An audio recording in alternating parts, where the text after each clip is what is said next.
You're on the Six Screens Telenetwork, earning the reputation of giving all the right ingredients, uninhibited, in exposing the hard, cold facts about the Watchtower Society. And now, in Disney. Well, hello everyone, and welcome in to the Six Screens Telenetwork here on a Saturday night, November 30th, 2024. Boy, the year is going by fast. I hope you all had a good Thanksgiving. We have a lot to be thankful for, as Anne-Marie was just saying on her program. But I have to say one thing. I think as we're all listening in here tonight, I would think that the thing that all of us ex-Jehovah's Witnesses are the most thankful for is being out of the Watchtower. So that's one thing I'm super, super thankful for. Well, again, my name's Rick Ferrin from the Six Screens Telenetwork. I'm up here in the hub of the universe, as we call it, the apostate capital of the world. And we are so glad you're with us. We got a lot of things to talk about tonight, and I hope you can muster up the courage and call into the program, because if you do, you might win a prize. We have an envelope with some secret words in it and phrases, and if anybody says a secret word or phrase, they get points, and then you keep the points, you add them up, and you win prizes. You could even win $100. So, if call into the program, who knows, you might say something that is in the envelope, and you'll automatically win 5 points. If you call in cold. Now, I know there's 2 or 3 people that are so close to $100. Nadine and JP, I know they're so close to $100. So, if they just called in tonight and said the secret word in the envelope, they would automatically get the $100 because they go over it. So thank you, guys, for participating and playing our secret word game. We call it the duck game. So let's see what happens. You say the secret word, you win. So also, I'm just going to mute a few people here. We've got some people coming in, and they're not muted. So consequently, what we land up with here, I'm going to do that right now. Okay, let me just mute some people here. Okay, I'm going to mute. All right. So anyways, let's get into, before we get into the news, I wanted to talk, I'm going to play a little something for you. Just listen in here. You might like this song. I'm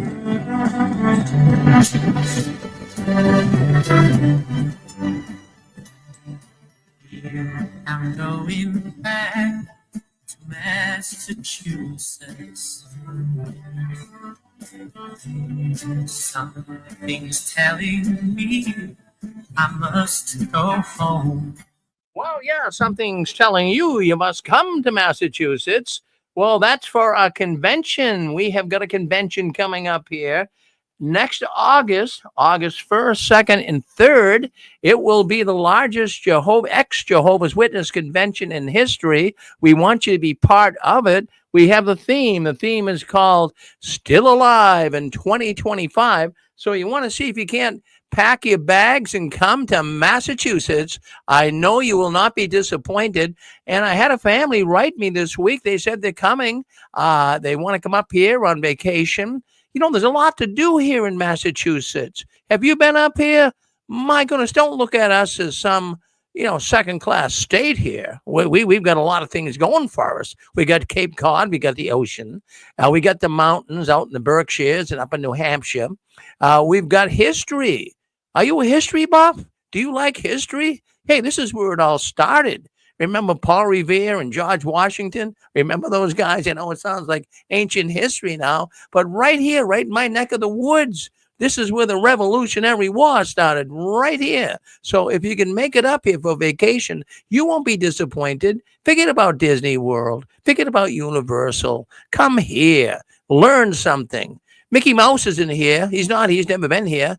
But, you have a lot of things that you'll have a lot of memories. So by all means, try to make it up here to the Still Alive in 2025 convention. And we do have a number of speakers lined up already.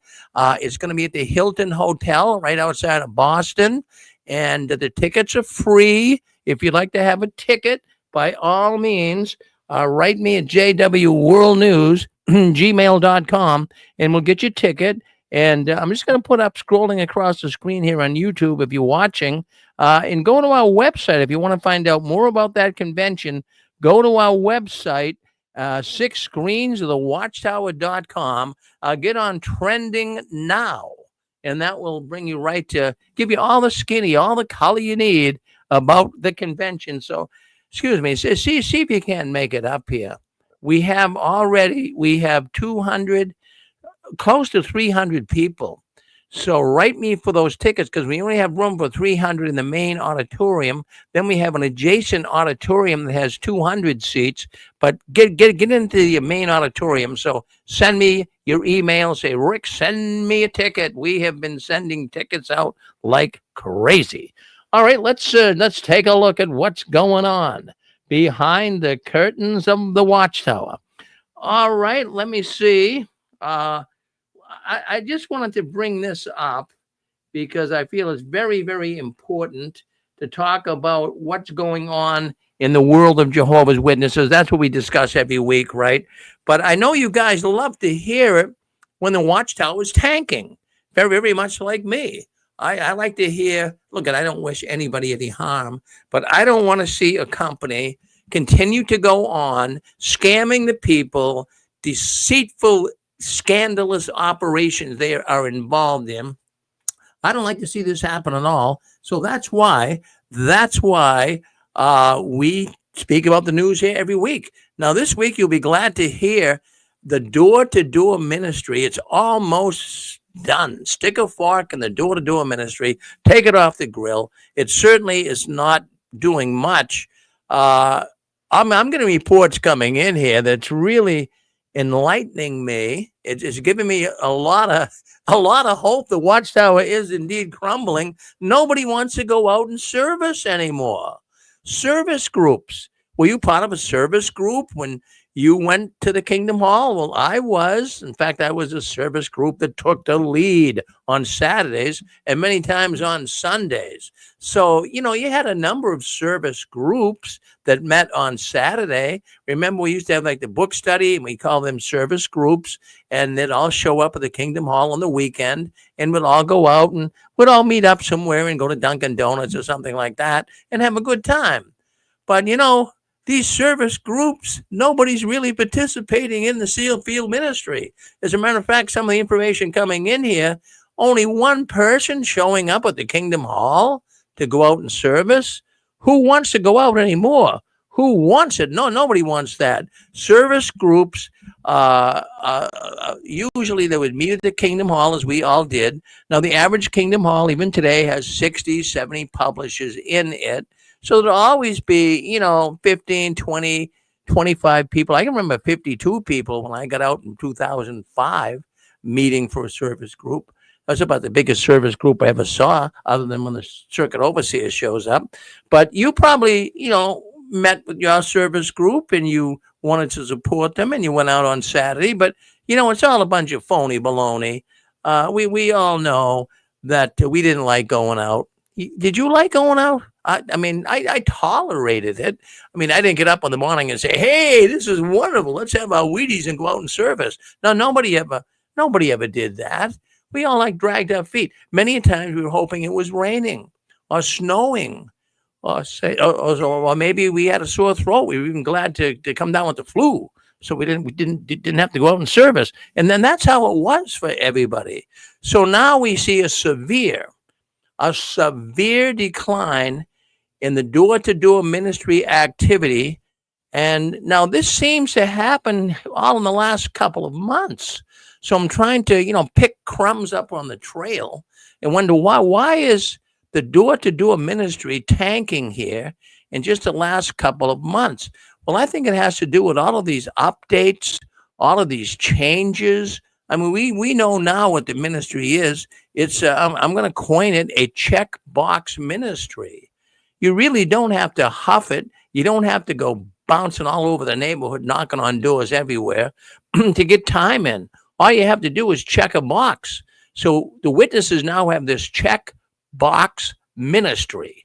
And, all they have to do, the service overseer, or when it comes time to find out if you're out of the ministry, you don't have to really tell them how many hours you spent. You don't have to really give them any information at all other than check the box if you witnessed. I mean, come on, everybody can do a little witnessing and check the box, right? It's easy for the witnesses. So since, that update on check the box ministry, we are seeing the door-to-door work declining big time. I mean, nobody really enjoyed, as I said earlier, going out in the meeting, out in the field ministry, rather. Nobody liked doing that. And I know our audience is probably saying, I didn't like it either. So what it is, I was wondering, well, maybe people like the cart work. Maybe Jehovah's Witnesses feel really wonderful in the cart work. Wait a minute, not so fast. If you go up to anybody, and I've got people have given me information here, and they say, Rick, that cart witnessing is a joke. And we've gone up to some of the people doing cart witnessing and asked them, do you get people coming? Do you get people off the street coming up and talking to you? Do you get them to accept literature? Do you get to start a study? The answer is no. And they say, no, well, we really don't get too much happening with that cart work. These are people who work the carts, but they say we have lots of waves and smiles. Waves and smiles. Now that's crazy. So they're not really wanting to study. They're not wanting to take literature. They don't want to get into a conversation, but we got lots of waves and smiles. I mean, is that enough to keep the Jehovah's Witness organization alive? I would say no. That's why I've always said here in the 6 screens, the Watchtower is dead. It just hasn't fallen over yet. See, people are figuring out there's way better things that you could be doing with your time. Do you like Saturday morning? I mean, for the most part, you work, 5 days a week. Many people work on Saturdays, but you work 5 days a week. You're glad to see the weekend come. So you like to kind of relax a little bit on Saturday morning, get up, have a nice little breakfast, but you could never do that as one of Jehovah's Witnesses. My goodness, you would go nuts. You'd be, get out in service. You couldn't even have a nice breakfast. You couldn't sit at the family table with your family. You couldn't even do that. They had you out in service. How crazy is that? So, the door-to-door work, it's dead. It really is. People are finding better things to do with their time. Now, there still are some very strict congregations. In my congregation, I have to say, Satan kicked me out back in 2005 for, guess what, apostasy.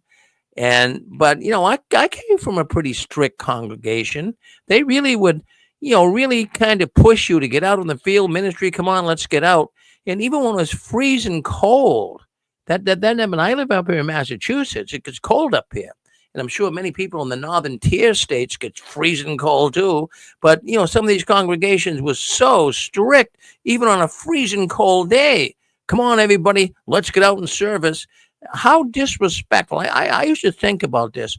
Now, we don't seem to get the, below zero weather like we used to get. I haven't seen below zero up here for many years. But, let's just roll the clocks back 15, 20 years ago. It would get below zero with the wind blowing. Check that out. You want to talk about freezing. And, you'd have to be dressed for it. So you're going door to door in the neighborhood. Say you got 3 below zero, wind blowing 20 miles an hour, and you're knocking on doors.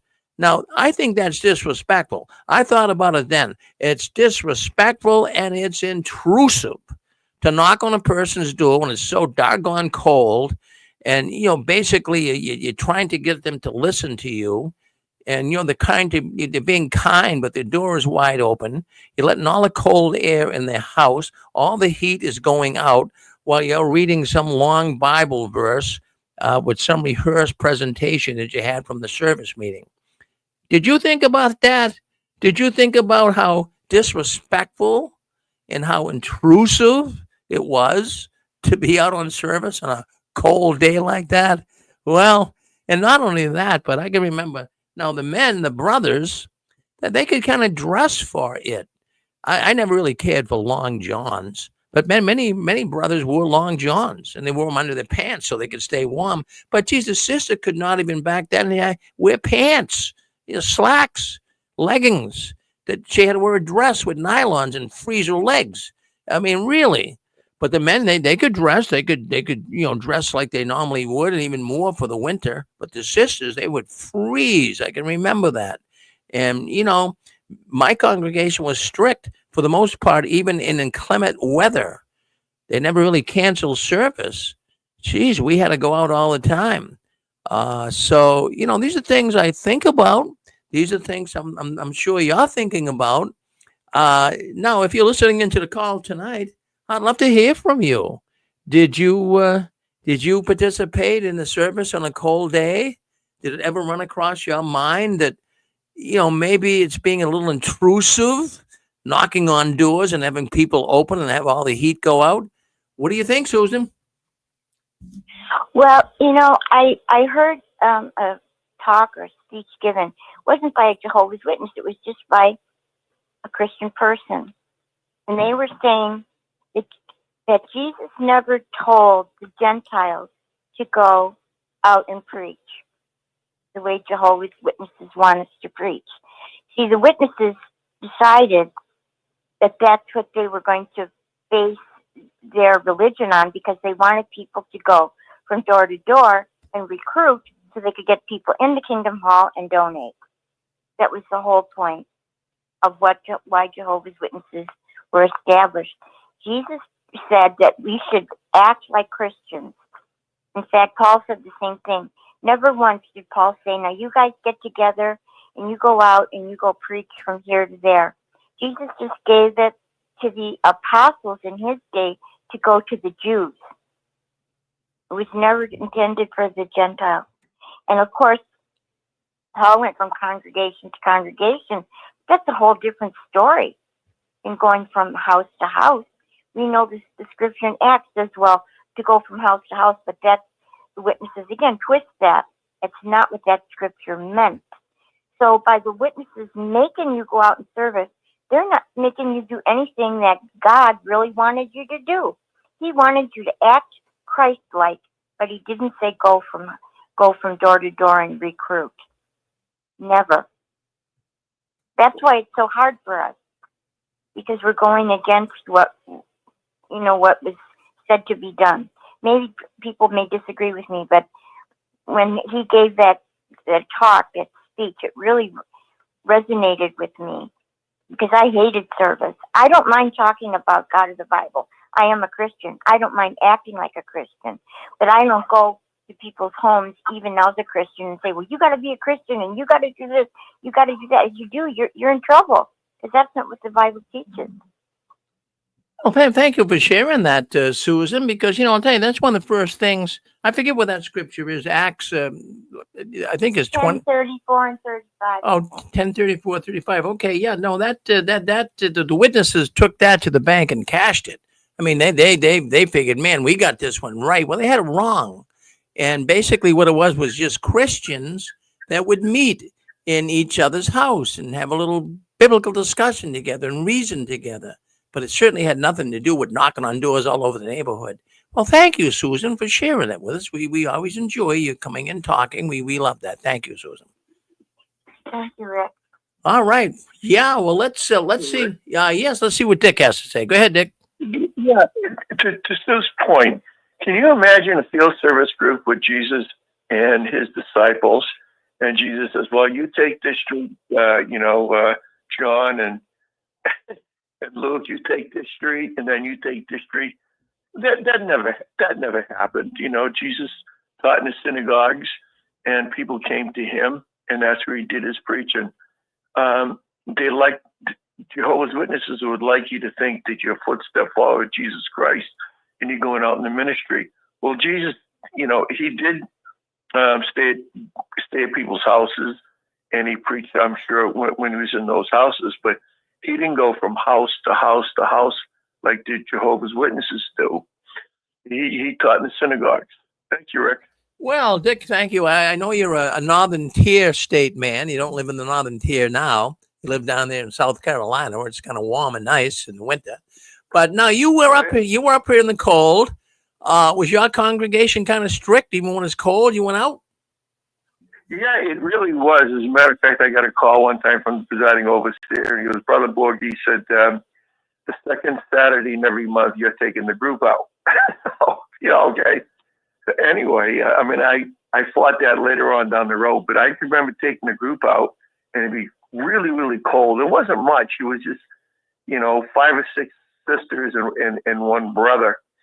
And you go out and you knock on doors for about 20 minutes, maybe a half hour. Got to go to Dunkin' Donuts, and then got to go back to the hall for a potty call, and got to go back to the hall to change. One of the sisters will have a young baby, got to change the diapers, and then they'd drive you all over the city because I had a big car. Well, 3 months ago, I placed a book at this house, and it's the other end of the city. So you drive over there, and another sister, the opposite side of the city, you drive over there, and you turn in 6 hours of field service. You probably only went to like 7 or 8 houses. And to your point earlier, Rick, I remember knocking on doors in the wintertime, and you can't talk through the doors. They're usually storm doors. So you have to open up the door, to open your door up to a stranger. And you're right, it's very cold. The house is, cold draft goes right through the house. They don't appreciate that. Homeowners do not appreciate holding the door open because they're not going to let you in. I mean, maybe they might, but most of the time they don't. And you freeze it off, and the person comes to the door. He's probably just got, a T-shirt on or something, and he's freezing. He's catching a chill holding that door open. I took the group out many times, and it wasn't any fun, especially after 1975. Did not bring Armageddon. When I was going out in service prior to 75, I thought this was a life-saving work, and it was something that I felt blessed to do. After 75, I lost it. Thank you, Rick. Well, Dick, always good to hear from you. And no doubt. I mean, you knew the games, that we know how to play them too. A lot of us did do that. I remember when I would meet with my book study group, there was one sister there, Sister Adeline. And every time we would leave the service group before we went to meet at the Kingdom Hall, we met at a house, then we go to the Kingdom Hall all together to meet. And I can remember that we always had to stop before anything and go to the laundromat and place some magazine. Just leave them in the laundromat and your time started. So we all found these little ways to accumulate time in kind of a dishonest, deceitful way. I never really liked that too much because, look, I took it serious. I wanted to make Jehovah happy. I wasn't trying to cheat Jehovah. I mean, he's watching. He knows what you're doing. But so many people. But near the end, when I started seeing how devious and evil the Watchtower was, I said, "Look, I'm gonna play the game too." So what I did is I had a book study, a study with a woman, which was out in Pepperell. You know where that is, Dick. It's about 20 miles from where I live. So I'd go out, knock on a few doors and say, well, I got to go make a return visit. And I'd drive all the way out to Pepperell. It took me a good 40 minutes to get out there. But, I'm on the clock. That's what I'm doing. And many witnesses did that too, like you were just saying, Dick, they drive all over the place. But nobody liked going out in service. Are you kidding me? Nobody liked it. Thank you, Dick. Let's go to looks like, is that 831? What do you think, 831? You're on with us, 831. Santa Cruz, California, I think. Go ahead, you're on with us. Speak up. All right. Go ahead, 906, Northern Peninsula of Michigan. I know what that is. Hello, Ken. Yeah, good evening, Mr. Farron. It's Ken here. So I've been listening to the program with interest and so forth, and a couple comments on, although I never was a witness and I never went door to door, I talked to a lot of people. We've had, hundreds of people comment on door-to-door work on here and on the Six Screens Network and so forth. And I can attest to one thing, though. It's nowhere in Orthodox Christianity that they ever teach that you had to go door to door, knock on people's doors, even talk to somebody that wasn't interested, and go out in a sub-zero temperature. What exactly Orthodox Christianity teaches that whenever there's opportunity given to you, then you can give a witness for the Lord, so to speak. It doesn't make any difference whether it's in a business place, whether it's in a supermarket, and maybe it doesn't rule out you going to somebody's door and all that if you get information that they're interested. So that's the way that you should be doing witnessing pursuant to Christianity's beliefs. However, the Watchtower Society does things just the opposite. They twist everything around, make it sound like it means something else. But if we take a look at what the people have attested to and all that, they go to these doors. People are disturbed by their presence. They're not interested. The vast majority of times that somebody their witness goes to the door or something like that, and the door opens up. Oh, I'm not interested. That's mostly the time you get. Once in a great while, you have somebody that give you a conversation and so forth. So they got it all wrong, and they're wasting a lot of time. But did Orthodox Christianity ever teach that you should waste time, by giving a witness in the Lord? Nowhere does it say that. It says you look for opportunities and then you take advantage of those opportunities and so forth. But nowhere does it say that you have to waste time. So, yeah, well, just some more nonsense that the Watchtower promotes. Well, Ken, you're right on. I mean, you hit the target here, really. I mean, you always do. You're fine. You're doing a great job. But who's that? It's about busy work. It's about busy work, Rick. It's the old saying was, idleness is the devil's workshop. And the witnesses truly believe that. They got to keep you so busy so you can't figure out what they're doing, you and your family and your life, And they're always having you remodel halls that don't need to be remodeled, building things that don't need to be built. I had an experience 10 years ago, and it's because my old Bible student, he was a wizard, I told you last week, and occasionally he's so personable, but he's got a demon of jealousy.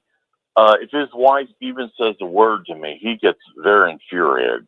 It's a very strange situation, but he invited me to a backyard concert, me and my wife, 2 miles from an actual famous Kingdom Hall in Southwest Ohio, the Loveland, Ohio Kingdom Hall. And people ask me, how do you know Bernie? How did you know this guy? Because he's very popular. He was one of the band members. And I said, well, I studied with them for the Jehovah's Witnesses when I used to go there. And I said, what's that? Nobody knew. 2 miles from a Kingdom Hall, there's 50 people at this concert. Nobody knew who the hell Jehovah's Witnesses were. And to this day, it's the most befuddling thing I've ever heard in my life. Nobody had heard of them. And I knew people at the Kingdom Hall. What the hell were they doing? Eating donuts? I'm telling you, this is a true story, what I just told you. 2 miles from the Kingdom Hall. And nobody knew who Jehovah's Witnesses were. Okay, on a Highway 48, you can look it up now, or 42, 43, 44, who knows. Anyway, and my wife, when she first started pioneering, she was the first regular pioneer at my hall. In fact, I was the first person baptized at my new hall. And they ran us out of there. My wife wanted to start pioneering. In fact, when we got married, she asked me, promise you will let me regular pioneer. So I did. But guess what? It just infuriated every goddamn sister in that hall. Because now it put pressure on them to pioneer. And you know what they did? They got up a secret field service group. My wife would meet at the hall, the designated place. There'd be nobody there because the congregation overseer's wife got them to go to her house. So I had to get on the phone for like a year and a half calling around to other congregations nearby. You got a group going there? I'll send my wife over there. So they literally made it too difficult for her to regular pioneer. And I can assure you, no matter what that person said before you, my wife, I can guarantee you 100%, did not fudge any numbers pioneering. She was a true to the number pioneer. And yet she was treated like that in Watchtower, you know. She did get to do her pioneer school with Ramapo and Sorenko. They were her teachers. Now, I got to sit in on it. I wasn't supposed to be allowed, but I did. They were just brilliant individuals, but theocratically oriented, unfortunately. So I just wanted to give that spill out.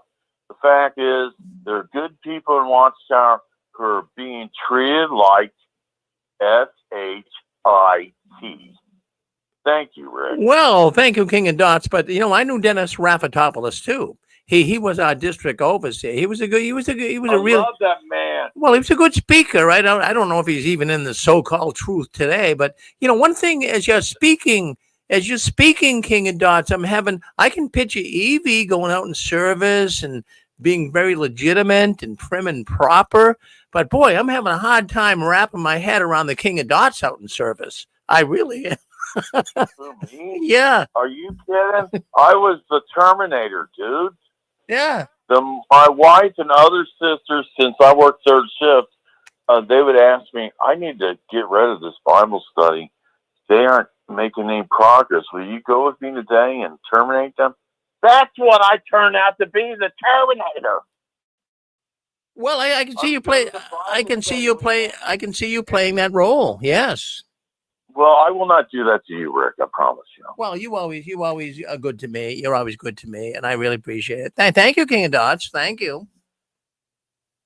Wow. You'll regret that, Rick. You'll regret that, buddy. All right. Oh, you're a good man. Don't you ever change. All right. That's King of Dots. We all love the King of Dots. Hey, we've got things going on here tonight. You're on JW World News.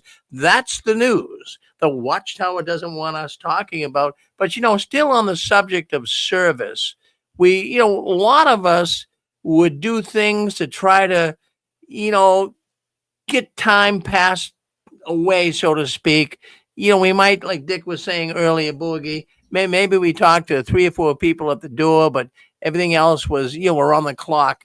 And, that was one of the things that the witnesses, and they knew it, Jehovah's organization, Watchtower, they knew we were all playing games, but yet, boy, they loved to put that in the service report. 2 billion hours was served in the ministry. Were they really served in the ministry? Come on, let's get real.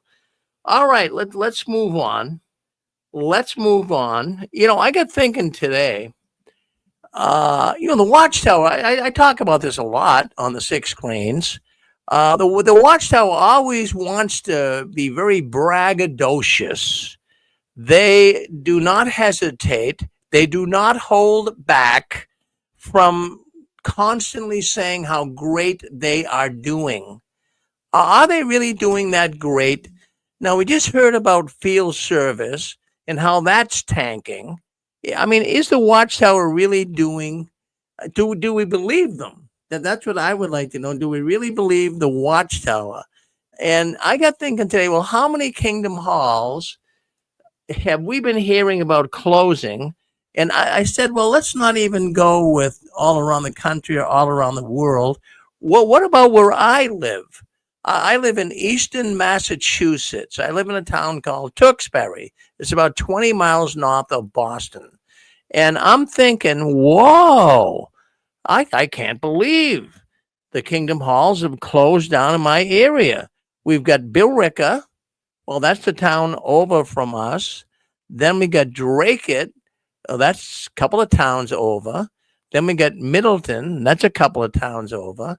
Then we have Gardner. That's a few towns over. So we got all these, that's just 4 that I can think of off the top of my head that have closed recently.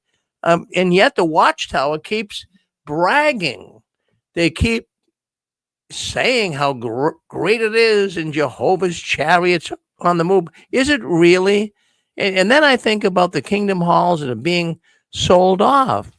Friends, the Watchtower Corporation, as we know it, is nothing but a big scam. I think you've come to grips with that. I think you already know that.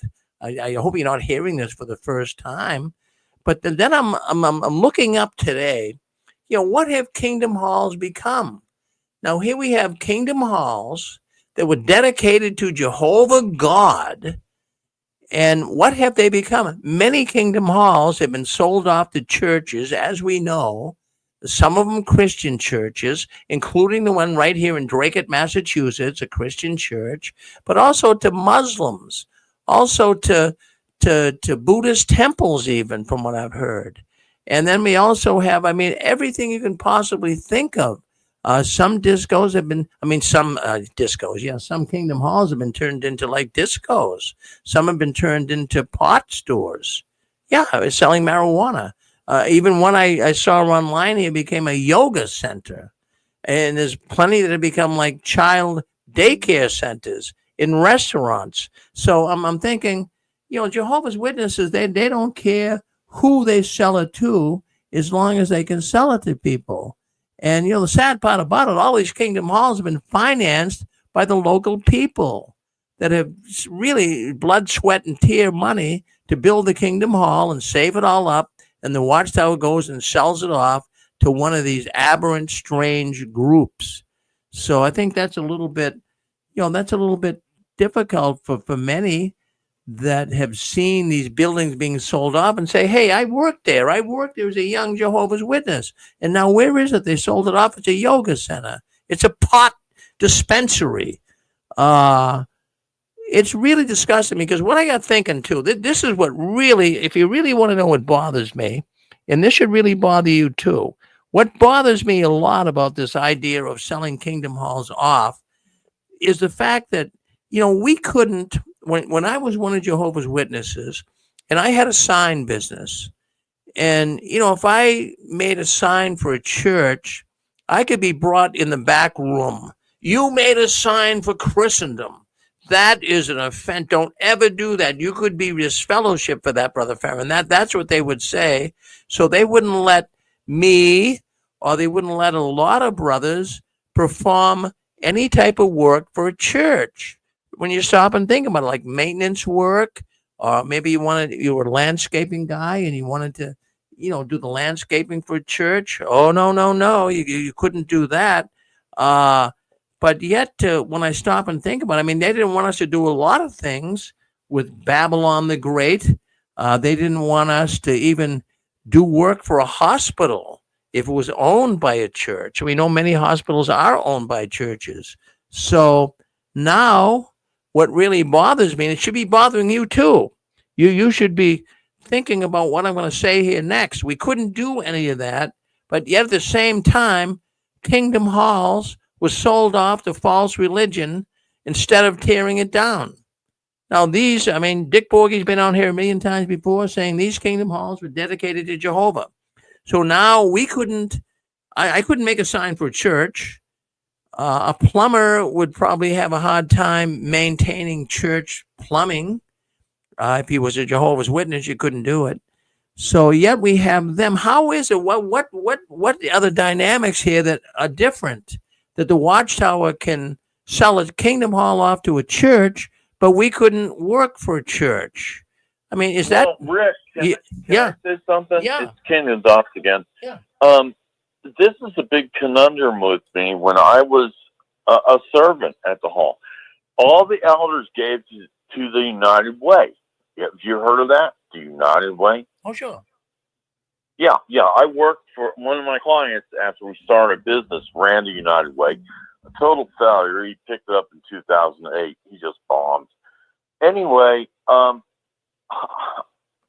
used my own mind. I said, this is not right. They said, if you donate to them, it goes individually to what you want it to be donated to. And I said, do you really believe that? They got a list of like 200 places the money goes to. If you write that down on the paper, it'll go to that place. And I said, no. Anyway, I was impelled in the hospital. You must donate to the United Way, period. And I said no. So my director, believe it or not, he assaulted me. He was a former submarine officer, short guy. And he literally, I used to keep an aid book and my Bible and stuff in a bag. Okay. I worked third shift below, and I had that stuff in my bag. And I put the bag by the time clock. I was ready, and my bag disappeared. And I walked in the office and said, "You didn't donate United Way." He threw the bag at me, hit me on the head with the aid book and everything, you know. And this is a true story, what happened to me. And yet I'm being told by my congregation overseer that Christians donate to the United Way. I'll tell you what, I've got a really, really vitriolic feeling every time I think of the United Way. And these charities, they're all, 90% of the money is going to the people who run the charities in most cases. United Way is one of the worst. And of course, Watchtower is a charity too, a 401(c). They're raking in the money. That's what the U.S. tax code allows, though, and that's all right. But you force me to do it? No, you're not forcing me to do it.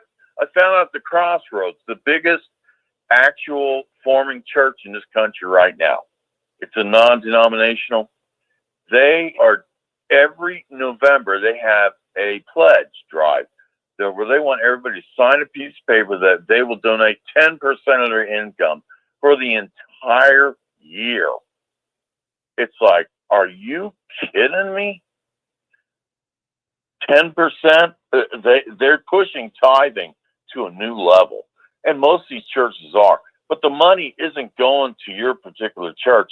They got missions all over the earth. They're running all kinds of subsidiary programs, you know. I don't know what this new form of Christianity is, but it doesn't seem to appear to be like, and I'm including Watchtower in this, it doesn't appear to be biblical, period, Rick. Well, how much of Watchtower really is biblical, period, when you think about it? Well, it's going to be less and less, it appears. Yeah.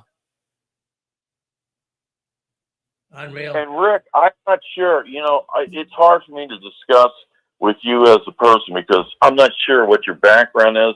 I'm kind of late to the show, like last 3 years. I mean, you were raised in the truth, I suppose. So that means you were like a great big part of the 60s. Then you saw the influx in the early 70s. Then you saw the outflux after 75. And then the 80s, and they're trying to figure out how to dispose of as many people as they could. And then the 90s, when they laxed up with the UN. I mean, when exactly were you aware of Watchtower? I mean, what year would you say that was? That would have been right around the year 2000. Yeah, that's right around 2000. I mean, well, Y2K. What's that? Y2K. Yeah, right around then. That's when witnesses were saying that was going to be the end. The computers would break down the whole system, you know. Well, that's when I started really saying something is wrong with this organization. And what really was the frosting on the cake is my invite down to Brooklyn with Brother Loesch. And I've told the story before, but I had an interview for a potential position on the governing body, and that was the frosting on the cake. That's what I've heard that. So you thought you were anointed? Well, yeah, no, I was anointed. I'm not going to put that down. You know what? I thought I was anointed in 1977 when I got baptized officially, and my study teacher, he came down on me like a ton of bricks. He literally chewed me out for even thinking that. And now I see all these goddamn idiots thinking they're anointed. And they're I was chewed out so bad they put me in my place, man. Well, no, in fact, even my former wife, they never bothered me about it. They believed it. They believed me. But my former wife, she had a hard time with it. But see what I did now, anointing, don't look at it anything special. Those listening in, I'm not saying it was anything special at all. No, never to think that. No, I was embarrassed because I thought I was anointed for 20 years, and I thought, I'm just too embarrassed. I felt ashamed. They literally made me feel ashamed. Well, they make you. They make you. They make you feel that Couldn't way. They make you feel that way. You know They. what I'm talking about then. Yeah. Yeah, they make you feel that way because they don't want you to be. But in my particular case, they were okay with it. The governing body was okay with it. I was in good standing. But anointing, look at just I'm not going to get into a Christian message here tonight, but anointing is just you become you see the real light from the Bible. You're able to figure it out somewhat. I mean, not that you're anything special, but I saw the Watchtower's teachings were wrong. And that's what the anointing did for me. It wasn't anything special, but I became a real Christian. I know there's people listening in. I'm a Christian, but I'm not going to preach to you at all, anybody. But I was invited to go down to Brooklyn, which I did for a potential position on the governing body. And I got to meet these guys up front and close. And when I did, I said, when I came out of there, I spent a couple of days with them. And when I got out of there, I said, enough is enough. This is nothing more than a big business masquerading as a religion. That's when I really started. That's when the tide turned, King of Dots. Yep. Rick? Yeah. I was just curious if you would share what I've heard you share before. When you went into Losh's office and they showed you around, you mentioned specifics that you saw there, and it made you realize, and I was just hoping you could share that, because that was a real turning point for me when you shared the details of what specifics that you saw that made you realize this is nothing but a business. Yeah, well, when I first arrived, he invited me. I got to know Brother Losh. He was interested in what I had to say. I was in contact with a number of anointed Jehovah's Witnesses, and I would go to the conventions. And what I would do at lunch break is I wanted to find other Jehovah's Witnesses that were anointed, because I couldn't find too many of them. Because, I mean, they're rare. At the time, back in 2005, 2002, around there was only like 7,000 or 8,000 anointed. And so I figured I wanted to find some of these, because those really were the ones I wanted to find out what they were thinking. So at conventions and assemblies, I would get up at lunchtime and I'd walk all over the arena. And I would talk to people I never even knew. I'd say, hi, I'm Brother Farron from Tewksbury, Wilmington, Massachusetts. And I would like to know if you know of any anointed brothers and sisters. And every single person I talked to, they would say, well, yeah, I know Sister Jones. And, but she was an alcoholic. And then when there was Brother Smith, and, he had drug issues and he was like mentally ill. Everyone I talked to, they had disrespect for the anointed. So that's what really precipitated me to call Watchtower. And then I called up, and Brother Losh, I asked if I could speak to a governing body member about this. And Brother Losh answered. And we had a good conversation, and we became friends. We had a number of conversations afterwards. And then he wanted to know what I was thinking. And I said, Brother Losh, I don't know what's going on with these so-called anointed ones in the Jehovah's Witness organization, but they're all being disfellowshipped. I mean, I talked to 10 of them. I found 10 anointed brothers and sisters, and 9 of them were on the chopping block ready to get disfellowshipped. So that's what prompted me to call the Watchtower, and I got in touch with Brother Losh, and he was very fascinated with what I had to say. So he invited me to come down there. And then, because I was in very good standing, it was a potential position on the governing body. And I have to tell you something. Don't think that's anything special. Friends, don't think that, well, Rick's special, because no, what they wanted, look at, I could conduct myself pretty good, especially when I was younger. I was a salesperson. I had my own business. I was in good standing. I never was called into the back room. My family was a model Jehovah's Witness family. So they call me down there. And all you have to do to be a governing body member, folks, is, be a salesperson, be able to talk and be able to present yourself in a fine fashion, which I was able to do. I'm not bragging about it, but I was able to do that because I had to do it in business. And consequently, they liked that. So all you have to do to be on the governing body is be a good salesman and be anointed. That's all you got to do. In fact, that's what I'm even thinking of today with this Jody Jadell. Now, Jody Jadell, this guy is a financial management expert. He deals with real estate, and all of a sudden, he's on the governing body. I mean, nobody ever knew he was anointed, but that's all you have to do is say I'm anointed, and bingo, he's now on the governing Am I body. interrupting right now? Oh no, go ahead. You're on with us. Go ahead. No, I'm sorry. You know what? I don't know how to do this. I just now figured it out. Star 6, unmute. Sorry, I didn't mean to interrupt you. Oh, that's fine. That's good. Yeah. Oh, good. Yeah. Hey, nice to finally talk to you. Listen, I've been out since 1990, dude, and I was real faithful and all that. And you know, they turned one of our old Kingdom House down here in Medina, Ohio, into somebody bought it and turned it into a house. And they opened up. They got about 20 people living in there. And they got mattresses all over the place. It's amazing. They invited me in. They're like, come back anytime. I'm not going to tell you what nationality. That's irrelevant. But that's our old Kingdom Hall right there. I saw all the chairs out in the front. This was just last year.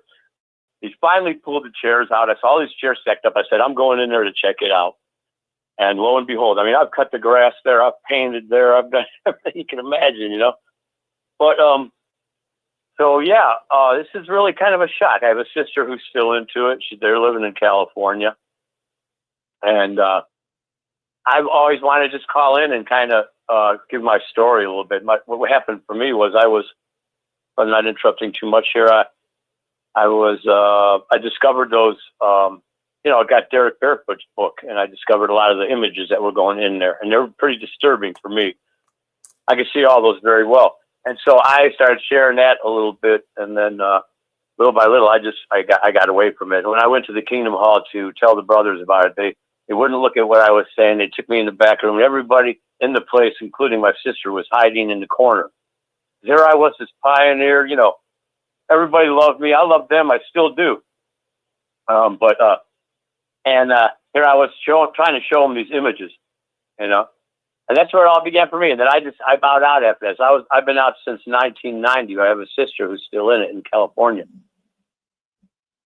Yeah, well, though I'm glad you're out of it right now, brother. That's good. So this is your first time calling into the six screens. Yeah, it's weird. It's weird. It's like as soon as you go in there, they call you a publisher, right? And they're the faithful and discreet slave. Well, turn that around. Come on, think about it. They're the publisher.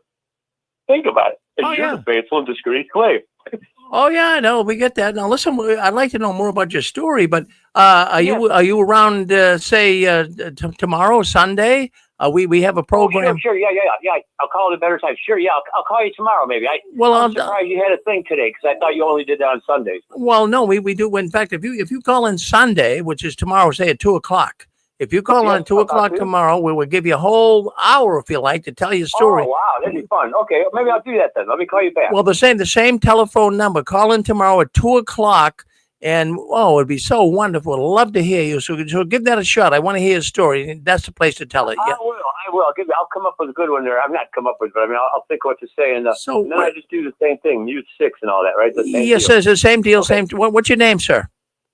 I'm Marty. Marty. Well, thank you very much, Marty, for coming in. I really appreciate it. But doing it tomorrow. Come in. It's been nice listening to you guys for all these years. I listen to everybody. I watch all you guys' videos and stuff. Yeah, you're all tremendous. We'll figure this thing out. All right. Try to come in tomorrow, Marty. It really would be great. Thank you. I will. Okay. All right. Thank you. Yeah. Marty, that's 2:00 Eastern time, and it's 11:00 in the morning Pacific time. So whatever time zone you're in, go by that, okay? Because we don't want to miss you. Okay? Yeah, thank you. No, that's fine. I think I'm Eastern, so that's 2:00. Yeah, okay. It'll be great. Yeah, it'll be great. Super duper. Yeah, kind of neat that you can do all this stuff. We never used to do this before. You know, it was all like everybody was in hush hush because we didn't have any communication. So fun. Thank you so much. Well, you're a good man, Marty. You're a good man. Thank you for calling in here tonight at the Six Screens. Okay. Wow, I'll tell you. Yeah, well, Marty, you can help a lot. You can help an awful lot because the more people speak up, the better. Well, we have got things going on here at the Six Screens. My name's Rick Farman. You're on JW World News. That's a program that we do here right here on the Six Screens Tele-Network. So, yeah, we have got Kingdom Halls being sold off to churches. We talk about, well, they're being sold off to false religions. They're being sold off as yoga studios, pot stores. I mean, and this is all in Jehovah's name. I just can't reiterate enough how much hypocrisy we see in the Watchtower. Well, let's take a look here. I'll tell you what, a lot has been popping up lately online concerning Jehovah's Witnesses in that 249-acre property up there in Ramapo. Oh my goodness gracious! I can't believe it. They still want to develop this. Now here it is, 2024, almost 2025. They keep saying the end is near, but yet they want to build this gigantic video studio. I mean, it rivals Warner Brothers and Paramount and even Disney Studios as far as the acreage of land that it's on. It's massive, and yet they're going to build this gigantic facility. So I want to, first of all, what I want to do is I want to play a video. I got a video here that I'd love to play to you, and you'll be able to listen to it. And let me just get it up here so you can see it. And what's interesting here, we're going to share the screen. Let me get it up here. What's interesting here is this is a news channel out of New York that picked up on this. Now, this is a while back, but yet it's still the reason why I'm playing it, even though it's close to a year old. It's just recently, within the last couple of weeks, that looking into the Ramapo project in Ramapo, New York, the witnesses are going forward with it. So I want you to listen to the video. It's only a few minutes long. Listen to the video. It talks all about Ramapo. It's a news station up there in New York somewhere. But listen in. Let's do it right now. Let me just put this here. We're going to share it. And let me see if we can't play it. Let me just make sure that you're able to see this on our all right, let me get over to the next studio here. All right, we do see the studio. Okay, so let's see if we can't play it right now. And I want you to be able to hear what's being said, so listen in. Headquarters is doubling its size. News 12 Darius Radzius has more on this story. If they build it, they will produce. Where we're standing here down below would be the 230,000 square foot AV production studios there. Matthew Mordecki with Jehovah's Witnesses gave me a tour of their 249-acre wooded property to show me where they're planning to build their massive production studios. It'll consolidate our other studios that we have around New York, and it'll have 6 state-of-the-art audio and video production studios on site, as well as the residents that will be there to work in those facilities. Located off Sterling Mine Road, he says this will be one of its largest facilities. We have our world headquarters just down the road 3 minutes from here. That's at about 1.5 million square feet. This is about 1.7 million square feet. Mordecki says the campus will be environmentally friendly, producing a lot of its own energy. We also have things like geothermal wells that will help with our energy solution.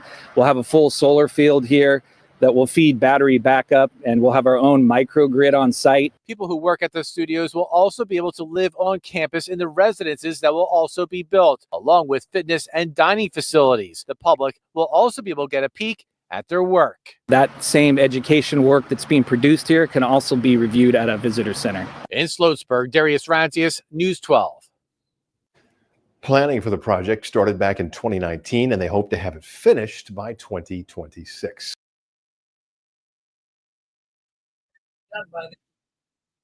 Right now, let's stop. All right, that's it. All right, so anyways, you get the idea. What's going on up there in Ramapo? It's a huge, massive, even the news station locally is saying it's a massive operation. But let's just stop and slow down here for a second. We are looking at a very devious, destructive, dangerous organization. And, if you've investigated the Jehovah's Witnesses, like most of them have done here in the last couple of years, Let's hope that a lot of the countries around the world follow the example of Norway and what Norway did.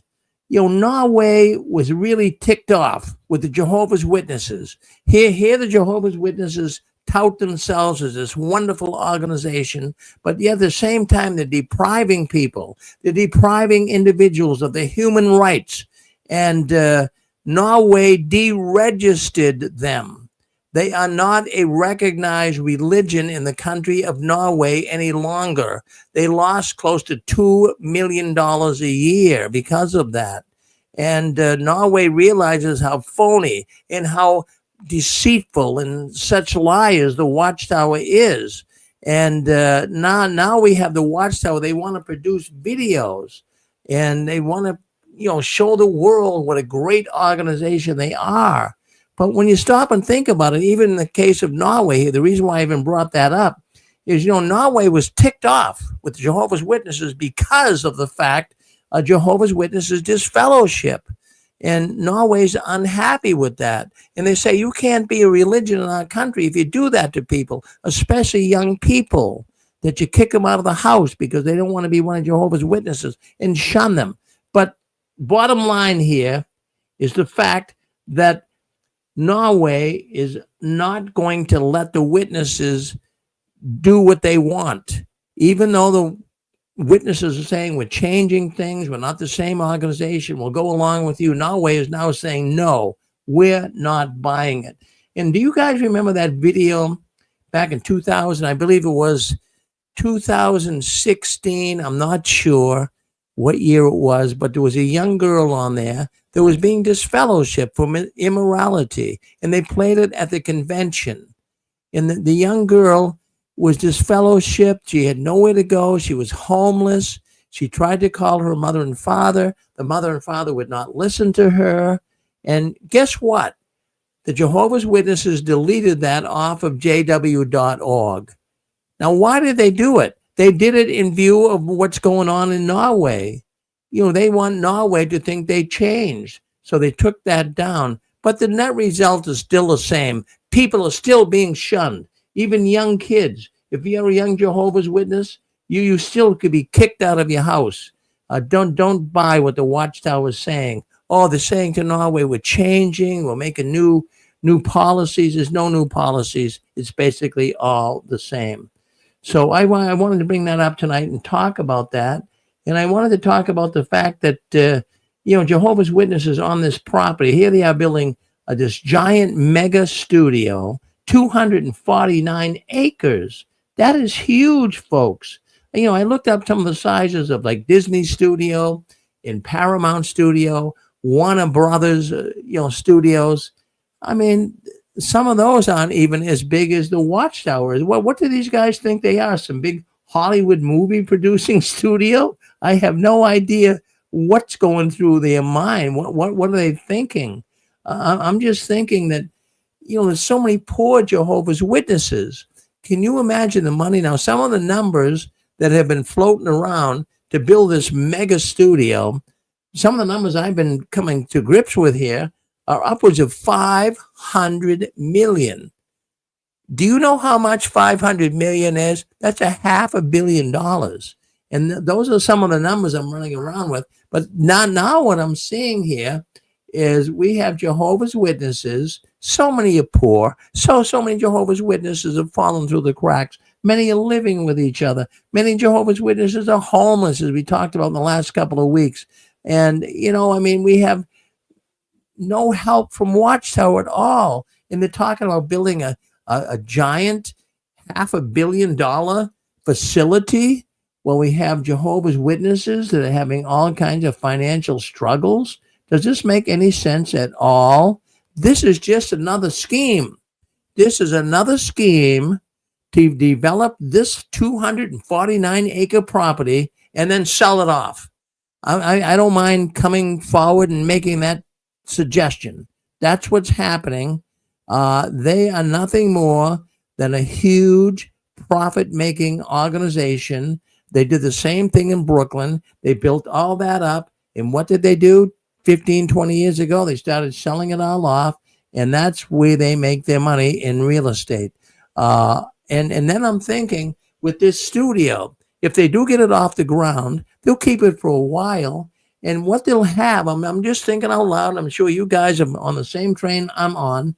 They'll be subscribing streaming service. Look, at streaming is big. It's many people are cutting their cable and going to streaming. So I can just see Jehovah's Witnesses doing this. They'll be cutting their cable. Well, we don't want to listen to anything else. We just want to watch JW streaming. So there'll be a price. I don't know what the price would be, say $29 a month. And Jehovah's Witnesses will pay $29 a month for all this baloney. And they'll get a subscription to watch all the JW broadcasting. And then also I'm thinking they'll even charge a little extra. Well, do you want the publications? Well, you can also add another $6 a month, and you can get all the all of the publications in digital format. I'm just thinking out loud. I could be wrong, but I have a lot of people I think that agree with me. I really, really do. I mean, the Jehovah's Witnesses, they're trying to become this tele-evangelistic society. That's what they're trying to, a social media tele-evangelistic religion with a paid subscription. It's going to be very interesting to see how this all lands up, but they have to do it in stages. Well, what a massive waste of money. What a massive waste of money. Friends, this is a dying, struggling religion, and they're looking for volunteers to go up there and build the Ramapo project. Now, they're having a hard enough time having people to man the microphones at the meetings. They're having a hard enough time. They got sisters doing it. They can't find anyone even to man the microphones. And how are they going to be able to, build this facility with volunteers? And they're going to have not only when the building is done, they need all these plumbers, electricians, and carpenters and masons. And then when it's all done, they're going to have to find cooks, cleaners. How are they going to do this? It's falling apart. They can see it. They cannot even get people to come and man the microphones at the Kingdom Hall. They can't even get brothers to step forward. Is this a scam or what? That's the way I'm looking at it. I mean, hopefully, just like in Norway, the Jehovah's Witnesses will lose government funding. That's what I'm hoping. And it could bankrupt them. It really could bankrupt them. So we'll see what happens. What do you guys think? Do you think this Ramapo project is a legitimate thing? Do you think this is something that Jehovah's Witnesses are taking to heart? Oh, we got this great movie studio. Oh, we're going to have great movies, and we're going to be king of the mountain here when it comes to that. So I don't know. I mean, what do you guys think? You want to check in with us? Go ahead. Yeah, Rick, I have more ideas. Yeah, go ahead, King and Dutch. Yeah. As you know, I was raised Catholic. You may remember that. I wish you had been raised Catholic. It would give you a better perspective of everything going on in Watchtower. And quite frankly, here's what's going on in the Catholic Church. They have nowhere else to go. They don't like what's going on. They know the Pope's an apostate. They know he believes in open borders. He's against everything American Catholics believe in, abortion. He is a Catholic, as a matter of fact. Biden is a Catholic, okay? He's the stinkingest, screwed up Catholic in the history of the Catholic Church. But he's doing what the Pope wants him to because he has an adulterous marriage and he's pro-abortion, which is, they're all mortal sins. You go straight to hell. So he thinks he's going to stay out of hell, apparently. But the problem is witnesses don't have anywhere else to go. They are just like Catholics, all my Catholic relatives. Where are you going to go? They feel they have to go somewhere. That's why I tell people, get yourself unroofed. Jesus said the hour is coming when all those believing in God will worship with spirit and truth, not with this building in Jerusalem.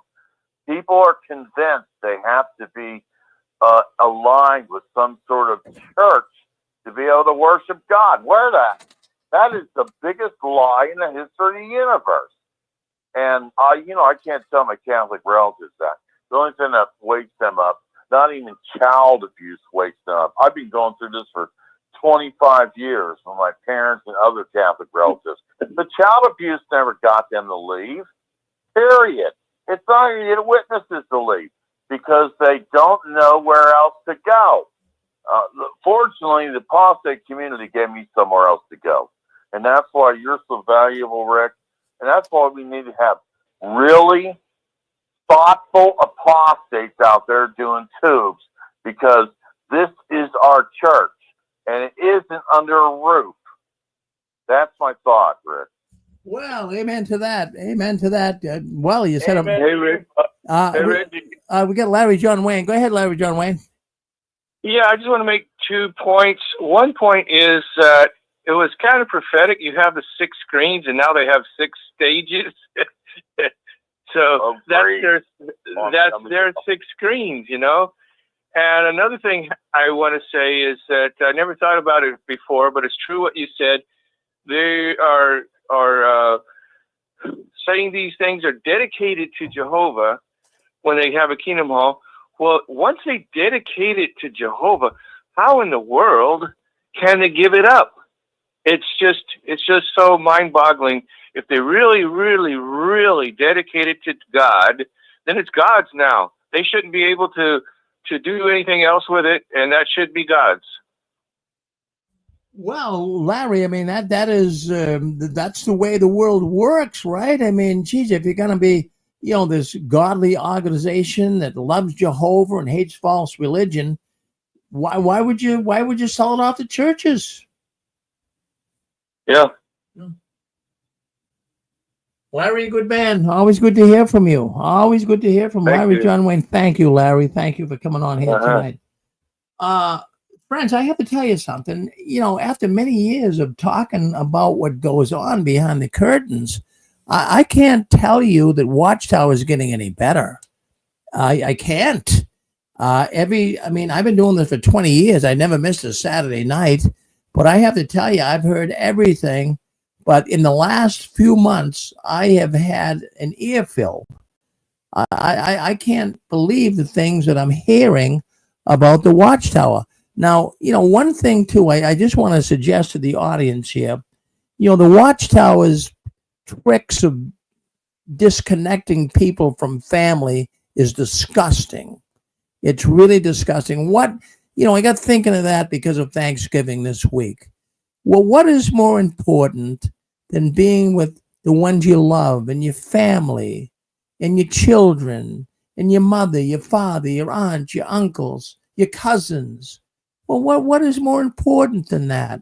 I mean, you could accomplish all the accomplishments in the world, but still something would be missing if you didn't have your family. And the Jehovah's Witness organization knows that. They disconnect you from your family. What an evil, heinous thing. And that's what they did this week on Thanksgiving. And I'll tell you, there's so much hypocrisy around Thanksgiving this year with the witnesses. These Jehovah's Witnesses are not acting right. Now, I know when I was one of Jehovah's Witnesses, you know, I could not even, you know, you couldn't celebrate Thanksgiving at all. I mean, you could be reprimanded for that. But do you know how many Jehovah's Witnesses celebrated Thanksgiving this year? Almost all of them. Almost all of them. They just look at it as not the same way anymore. Now, I in many respects, I'm saying that's a good thing. But even my own relatives, I was in contact with a person, I won't say who, that is familiar with what's going on with my family in the witness world. And they all get together on Thanksgiving. You know, that's something the Watchtower never sanctioned. They never said it was all right. But now I'm learning, as I'm looking through these forums online, that the Jehovah's Witnesses, they are really bending the rules, not only on Thanksgiving, but now we actually see Jehovah's Witnesses. They were celebrating Halloween.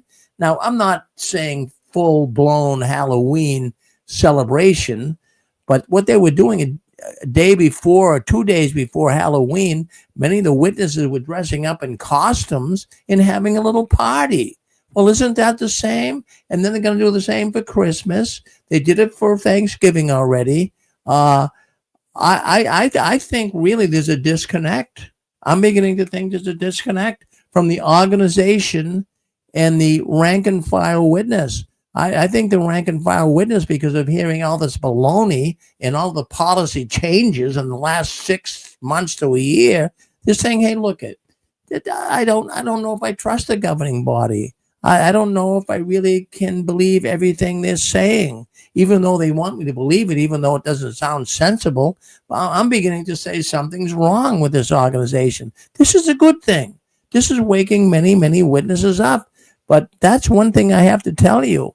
But, just on the subject of trying to disconnect families, and what's more important than your family? I can't stress it enough. Your family is your family. You only have one mother. You only have one father. You get sisters. You get brothers. That's so important. But the Watchtower knows how they can mess that up. But, one thing I'm seeing a lot lately, and this is disgusting, that, you have a lot of people, including like myself even, that have left the Jehovah's Witnesses. And I found a beautiful wife that I married 10 years ago. And, that's a wonderful thing. And many witnesses are leaving the organization. They're finding a mate. And then they'll ask their mother or father, who's a staunch Jehovah's Witness, or an uncle or aunt, would you come to my wedding, Mom and Dad? No, I'm not coming. You're an apostate. And I don't know who you're marrying. Jeez. I mean, a wedding. Even the Watchtower will mess that up. How important it would be for, if you're an ex-witness and you got remarried, Mom, would you come to my wedding? No, I can't. You're an apostate. How evil is that? Really, when you stop and think about it, this organization, no wonder why they're being investigated by countries. They are terrible. The psychological trauma this organization can create in people because of their stupidity, it is just absolutely mind-boggling. And in fact, I remember when really, now just stop and think about this for a second. When my oldest daughter was getting married, and she was marrying a witness guy, and she was a Jehovah's Witness at the time. This is a good 25 years ago. And so anyways, they were being married, and I was going to take care of the whole bill. I had a big reception center at the Holiday Inn. I was going to invite everybody, but the groom, my daughter's husband-to-be, his father was disfellowshipped. So see the pressure this puts on me. So I was trying to make arrangements for the wedding, and I said, look, at the father of the groom, even though he's disfellowshipped, he should be at the wedding. He should be there. Not only the wedding, but also the reception. And, I got a lot of static from that. No, Rick, he's disfellowshipped. You don't want him to come. Look, I just felt bad. How do you expect a person to even come back to Jehovah, so to speak, when you would treat them like that? He's not even invited or feels good about going to his own son's wedding. That is evil. And I'm sure many listening to this program have experienced the same thing. That is about as bad as it gets, breaking families up like that. So did you ever experience that? Did you ever experience, a situation where maybe it even happened to you? Maybe you got married and your mother or father and close friends wouldn't come to your wedding either. Don't you think that has a psychological effect on you? Don't you think that can be traumatic? Of course it can be. Rick, Yes. It certainly does. I can attest to that, firsthand. And also, even years after, my divorce and losing my house, kids, all that stuff, I wasn't invited to my son's weddings when they get married. And that was like 10 years after I'd been disfellowshipped. I wasn't allowed to, I've never met their wives. I've never met my son's wives. And, I feel the effect of it every single day. Thanks, Rick. Well, Dick, I know, there's certain things, we're all human. Let's just start here. Okay, let's just start here. We all get up in the morning. We put our pants on. We put our shoes on. We're all human, all right? And we're all in a big family here, and how enjoyable it is to be around family members and to be around people that you really love and have brought forth in this world. And yet the Watchtower can break that up in a heartbeat. And I could even detect a little bit of emotion there on Dick's side. And it is emotional. People can get emotional talking about it because it's so evil. It's not a good thing what the Watchtower does, but they do it. They do it because they know it works, the bums. As a matter of fact, I'm going to read you something. I've been on the air here for 20 years talking about the witness world and what goes on in it. And there was a couple of articles, Watchtower articles, that I really find that should be brought up at this time. And in the Watchtower article, I'm gonna go with, of all of my understanding of the Watchtower, the most heinous, the most evil, that the worst Watchtower lesson ever in the history of the Watchtower is from November 15th, 1952. Now, I want you to remember that. Mark it in the depths of your mind. November 15th, 1952. And the Watchtower, this is actually, they're lamenting, they're suggesting that Jehovah's Witnesses could kill apostate family members because of the laws of the land. Now, I'm going to read you verbatim right from the Watchtower, because this is how evil this organization is.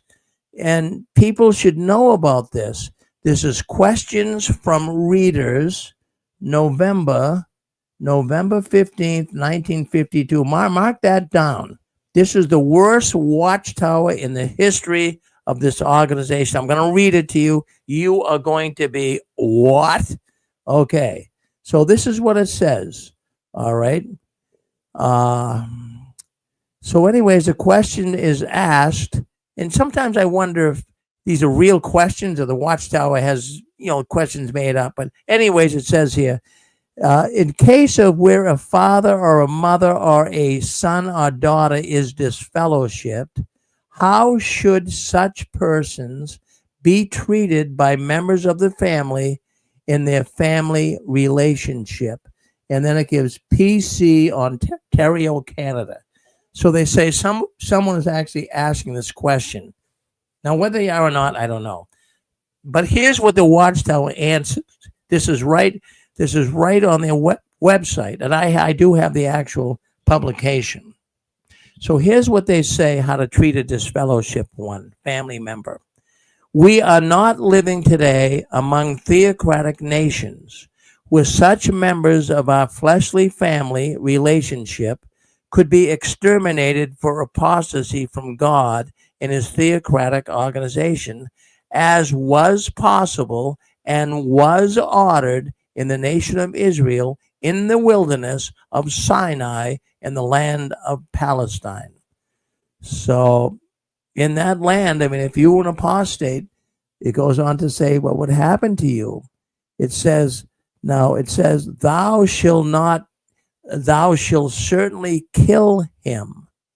So if you're an apostate back in the nation of Israel, in the wilderness of Sinai, and you were an apostate, you would be killed. And thy hand shall be first upon him to put him to death, and afterward the hand of all the people. So everyone would want to kill him. And how would they kill an apostate back then? Well, you got it. They would stone him. And thou shalt stone him to death with stones, because he has sought, that is, to draw thee away from Jehovah thy God. And all Israel should hear and fear, and shall do no more any such wickedness in the midst of thee. So no more wickedness, no more apostasy. We're going to stone them to death. This is what the Watchtower is saying. Now, it goes on. Now, listen more.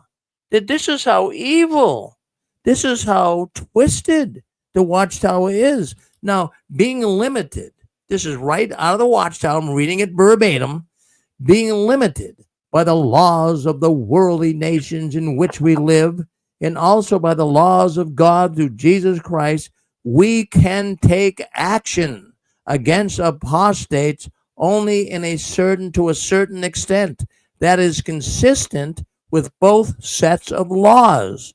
The law of the land and God's law through Christ forbid us to kill apostates, even though they be members of our own flesh and blood family relationship.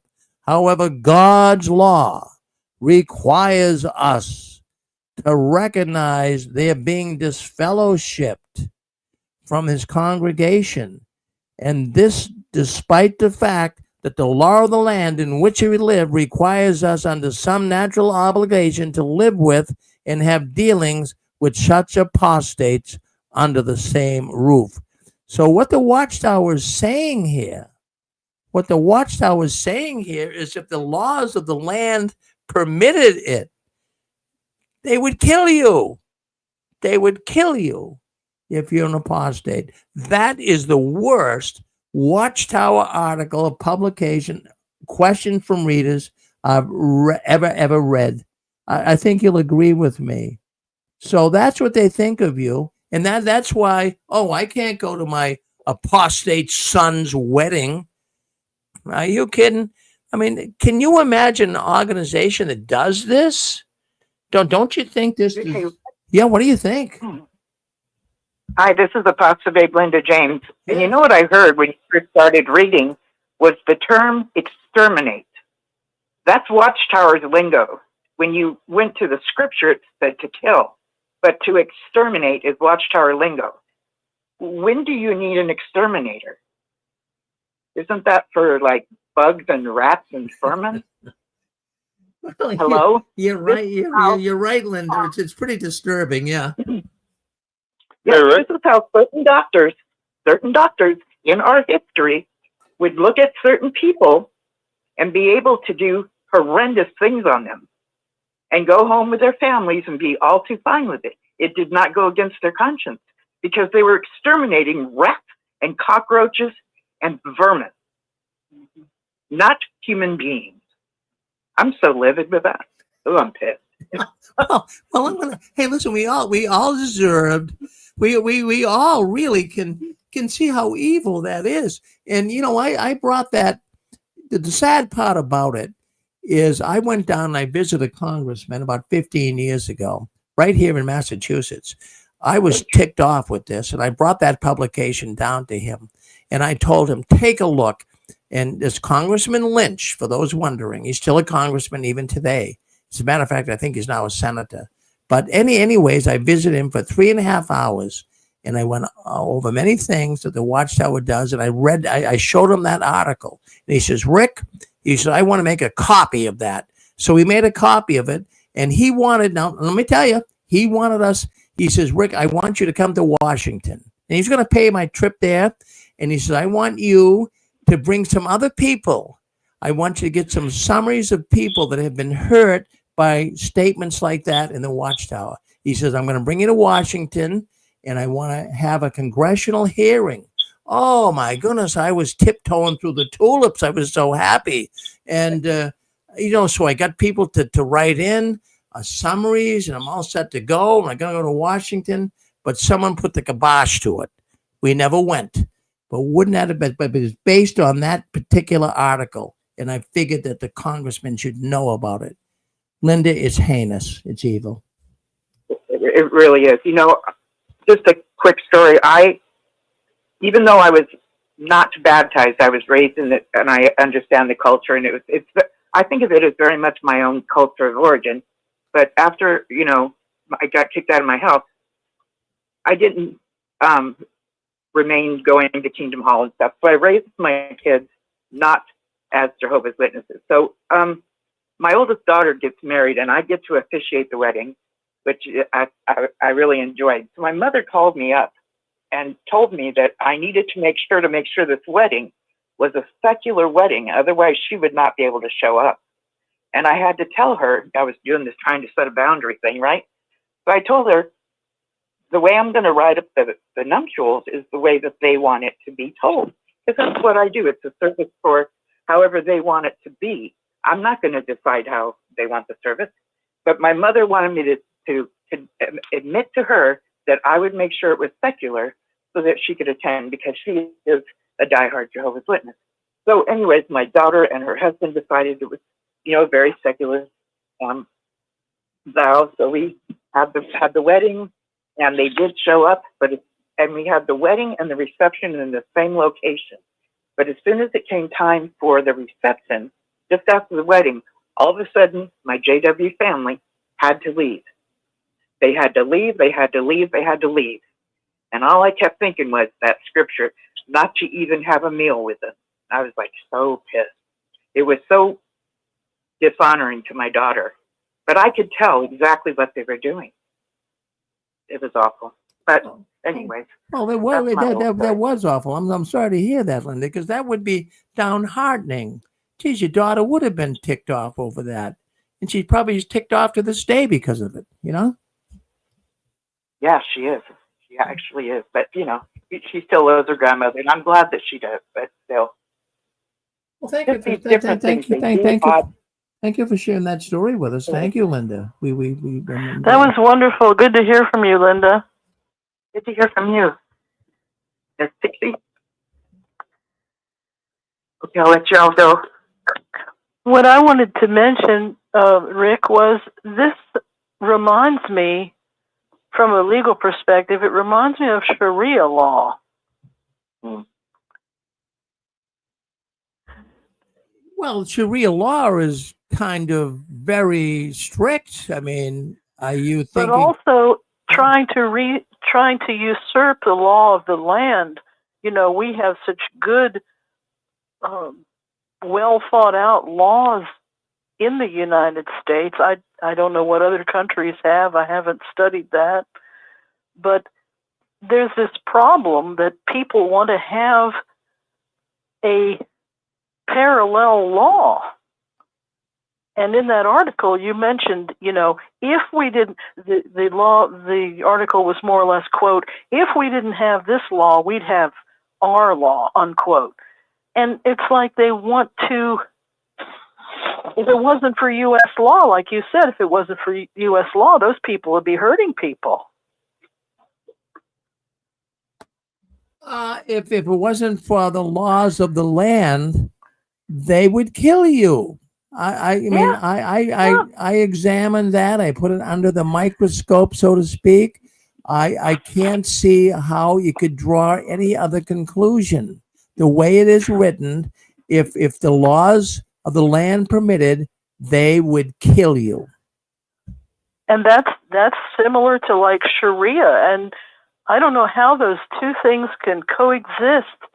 I'm still trying to learn the legalities of that, because I think that should be stopped. And I'm very much for the First Amendment in every way, but this seems like the problem, because they're separating families, they make animosity, they have anger toward people that don't think like they do, and they cloak it in freedom of religion. And I believe in freedom of religion. I believe totally in the First Amendment.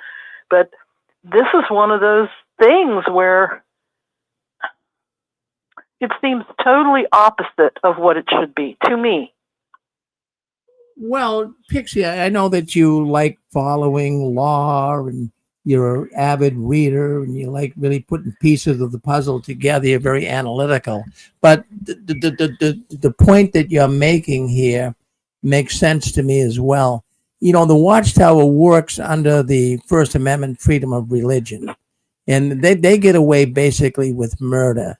But I think if the officials knew some of the stunts, some of the tricks the Watchtower pulls, enough is enough. But I don't think that who's ever investigating them is really looking deep into the matter here. These guys are evil. It's one thing to be a little evil, but geez, the Watchtower is monumentally evil. It's just wicked, Again, people are dying every day from not having blood transfusions. Families are split up daily because of this kind of thinking. what could be done to make, like you went to your representative, what could be done to make people in power know how this is really causing suicides in some cases? And this is serious stuff, and we make light of it because we have a lot of anxiety and a lot of years of trauma. Everyone that listens to your show and calls in, but what could really be done? Well, I think what's happening, and it's happening slowly, but what I've said here numerous times on the 6 screens is, all of us apostates, we could speak out of the wilderness and hopefully someone hears us. But now we have governments. We have governments of the world that are beginning to probe and investigate the Jehovah's Witnesses. Belgium, Denmark, Canada, Norway, all of these countries are beginning to really look at them. Japan. We have so many countries. In fact, I have a dozen of them. I can't think of all off the top of my head. Slovakia. So many countries right now are looking into the heinous conduct that the Jehovah's Witness organization sets forth. And now they're beginning to look at it. And now they're starting to cut off funds, even in Denmark right now, that they are on the verge of losing their subsidy from the Denmark government because of the way they act, because of the things they're doing. So now we have governments, but this has taken a long time, Pixie, but we now have governments that are working along with the apostates. Well, thank you. Yeah, Mr. Farron? Got to be known. Go ahead, Ken, from the northern peninsula of Michigan. Yep. Yeah, I listened to Pixie there with interest, and I just thought I'd call it to your attention. A lot of people don't realize it. Excuse me here. I had to clear my throat. Yeah, a lot of people don't realize it. But the biggest problem is the Watchtower is engaging in practices that really and truly are not covered by the First Amendment. The problem is, as like many instances right here, is this government will not enforce the laws. This government here has become an unconstitutional, tolerant government that has put themselves above the laws of the land, above the laws of the Constitution. Just like the Watchtower Society did, above the laws of God and so forth. They don't enforce stuff. I'll give you some examples. They recently, you've been hearing this since Reagan's time. We got to reform the immigration laws. Got to change them. They don't enforce the laws that's even on the books. They ignore them. And the same thing with civil rights laws. Well, we got to change them. We got to strengthen them. They don't enforce the ones that's on the books. They're right there. And so our solution is that we return to a constitutional government and we start enforcing the First Amendment to the letter, to the point where the Watchtower Society is not going to commit felonies, is not going to commit fraud and abuse, is not going to threaten and intimidate people. And they're going to be under the first. They better practice the First Amendment to the law, or else they don't exist as a religion, because the courts have already ruled that they cannot commit felonies and hide behind the First Amendment. But lack of enforcement. There you go. Well, you're absolutely right with that, and that's what's going to happen, I think, here shortly. I really do believe that's going to happen. Well, thank you, Ken. Thank you always for coming on. You're welcome. We'll keep listening. Yep. Rick? Yes, Dick. Hey, just another thought. Probably the reason the Watchtower uses the word exterminate instead of kill, because maybe some witness that is partially awake would realize that the Ten Commandments is a commandment: thou shalt not kill. Another thing, the Watchtower did know that, and they're always saying this, we have to obey God as ruler rather than men. Well, if God says that you should execute, destroy, stone, whatever term you want to use, an apostate, then why isn't the Watchtower Bible and Tract Society doing that? Why? If that's what God wants and God's the ruler, why aren't they doing what God wants them to do?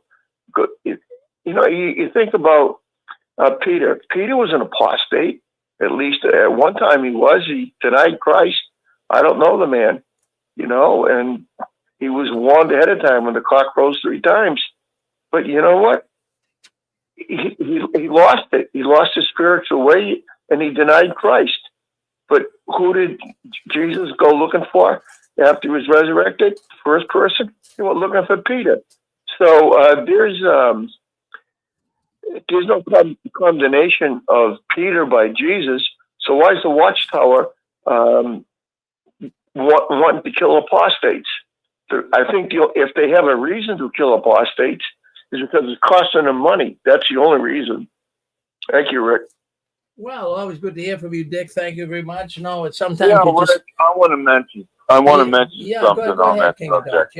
Dodge, Actually, Watchtower prefer you kill yourself. Okay, that's what they prefer. If you leave, just kill yourself. Okay, and look, I experienced this early on. My dad moved us out to a real rural county, and unwittingly, I associated with witness kids. In fact, 2 of them, the Gibson boys, I didn't find this out till after I became a witness, like 3 or 4 years later.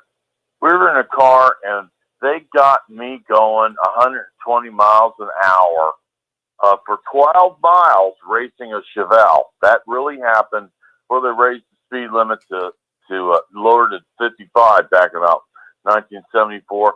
12 miles they egged me on to my Maypop tire car. I survived. I did beat the Chevelle, by the way. But I found out later they were all witness boys in the car with me. Their dad was one of the servants in a local congregation. This is what I kept finding. Hey, at my high school, we're out in the rules, the prom king was a Jehovah's Witness. And he was the biggest drug dealer in the school, Joe Massey. You don't mind me telling you this, because I interviewed him about the year I left. He told me all about it, man. They were breaking in pharmacies, going to the VFW, was selling them the drugs to deal. And he was the prom king. He would light a joint up in the classroom when the teacher stepped out and start lighting it up, roll the windows down, those roll-out windows, That's how they did that. This guy was, I told Tony Prime this was the original Joe Cool. I didn't know it. And again, he wasn't suicidal. Now he's the national spokesperson for AA and tells all the drunks to just smoke pot. That's what he does. That's what he told me. This is firsthand information. But he was the best speaker in the congregation, and his brother is still an elder. And occasionally I would call his brother up, His brother knows it's a shitstorm, but he doesn't want to say anything negative about it, okay? His older brother, I mean, this is what I ran into. I'm growing up in a hill jack town with freaked out Jehovah's Witnesses who are suicidal, quite frankly. Okay? My stepson who broke his neck, he's healing very well, thank you, but he tells my wife, I've been suicidal since I was 4 years old. What the hell is that? He was a witness. I got him when he was 2. He's been suicidal since he was 4? My God, what the hell is going on in this damn religion? And that's part of my story there.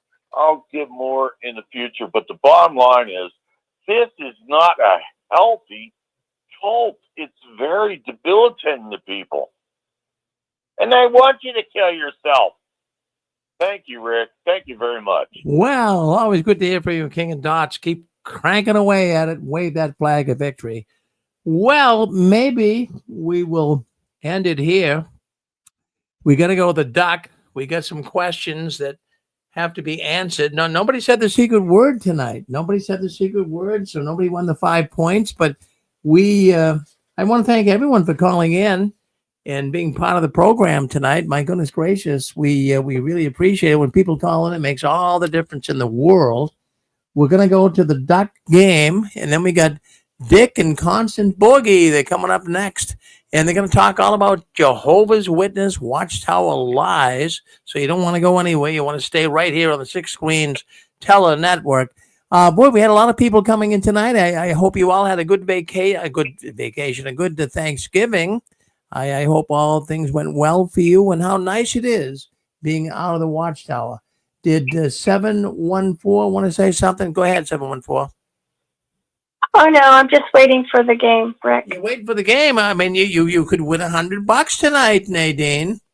I made the Well, we'll see. I made the questions nice and easy for you. Really, I hope so. nice and easy. We want Nadine to win, so I'm on your side. So we'll ask some nice, easy questions tonight. Okay. Okay. All right. So you be ready. All right. So anyway, so let's end it there. Let's end it there. Look, friends, I have to tell you something. I get so excited. You know, the more we talk about the Watchtower, the more we see what's going on in there. Come on, guys. You got to agree with me. I'm not looking through rose-colored glasses here. This organization is cooked. It is. I mean, maybe I read a little more into it than I should, but I really see that something is drastically wrong. Do you see it? Well, stay with us. We got our game we're going to play here tonight. Nadine could win $100. You just heard from her. We got JP. He could win $100. So I tried to make the questions nice and easy tonight. I want a winner. Well, so let's see what happens. So let's go into our game. Let's see what we can do here. We do have everyone on. Everyone kind of put your hand over your telephone so it doesn't make a lot of noise. What we do is we ask the question, but then we play Jeopardy music. Now, when the music stops, then you answer.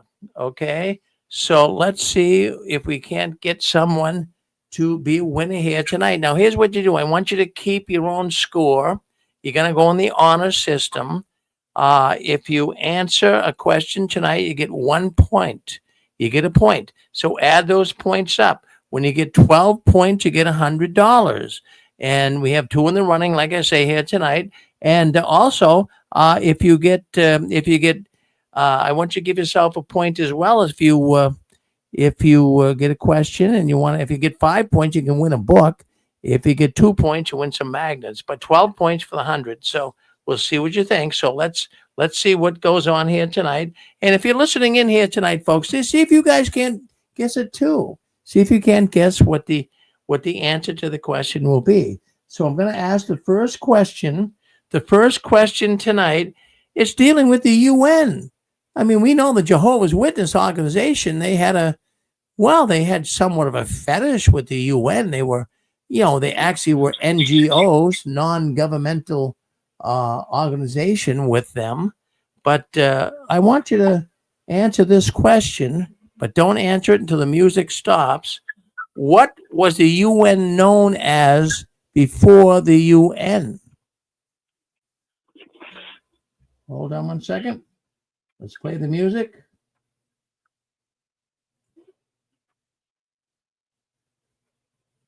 Hold on.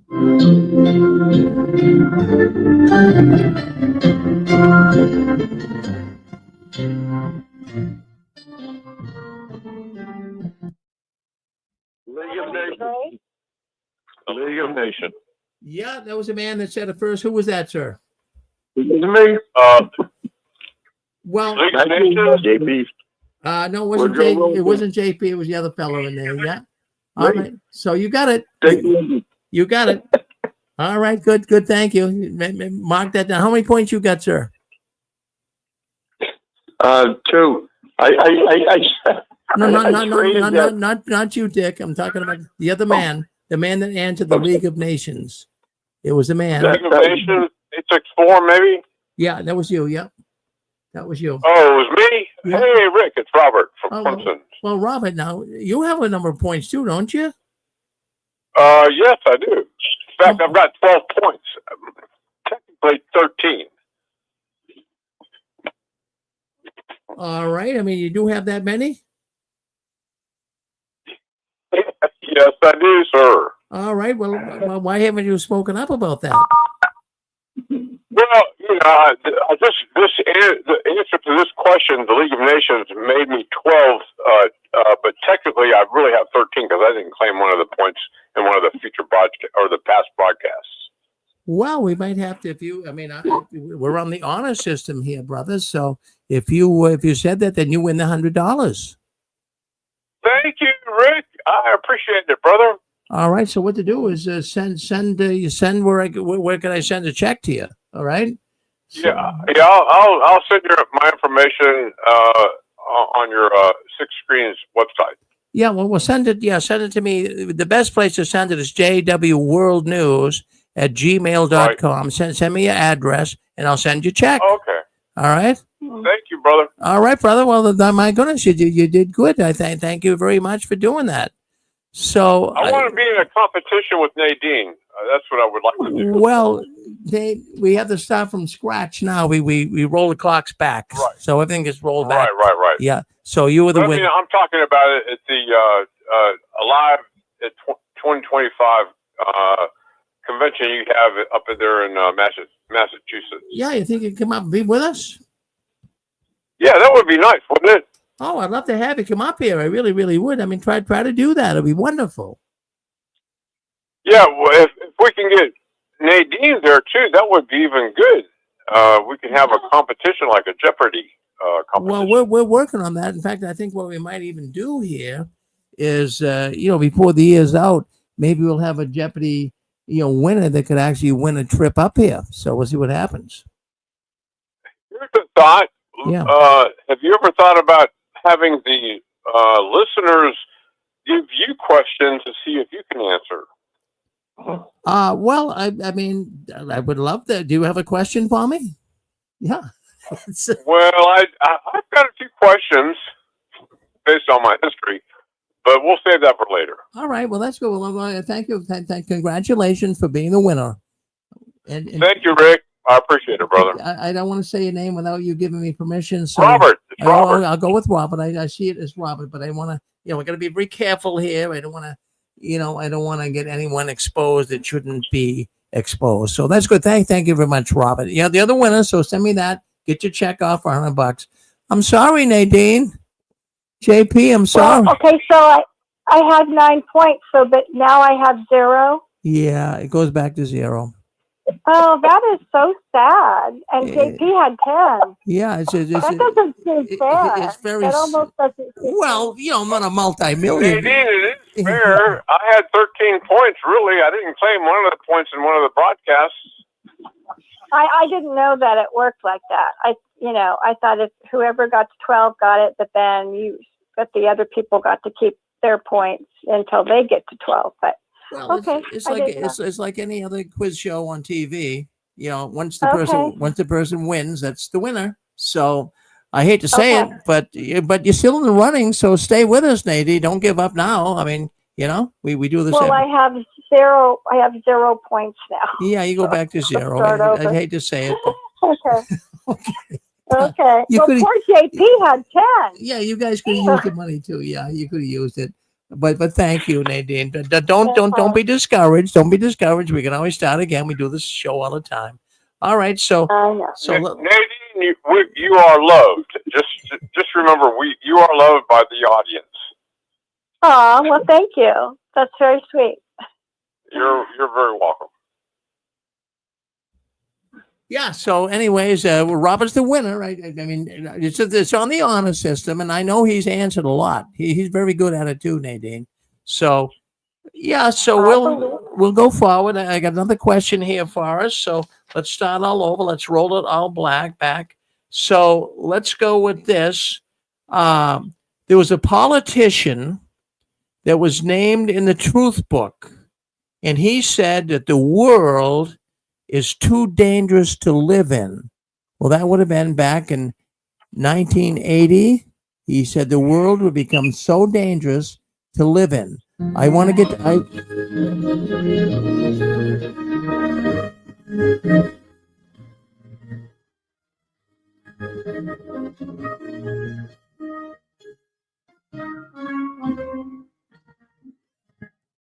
Well, that was in the truth. Jimmy Carter? Robert McNamara.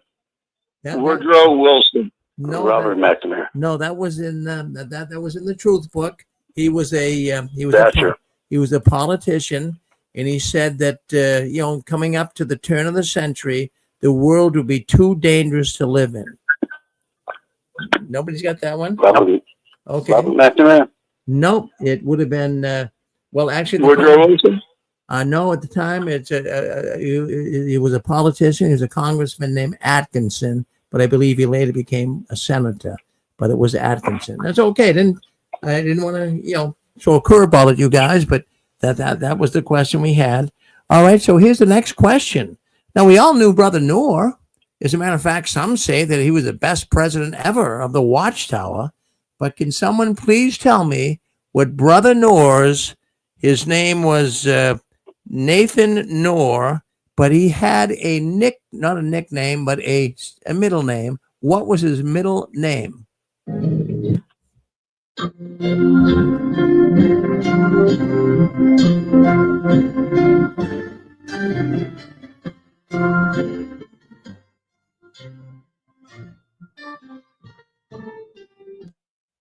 What was Brother Noah's middle name? Maxwell. Nope. Horace.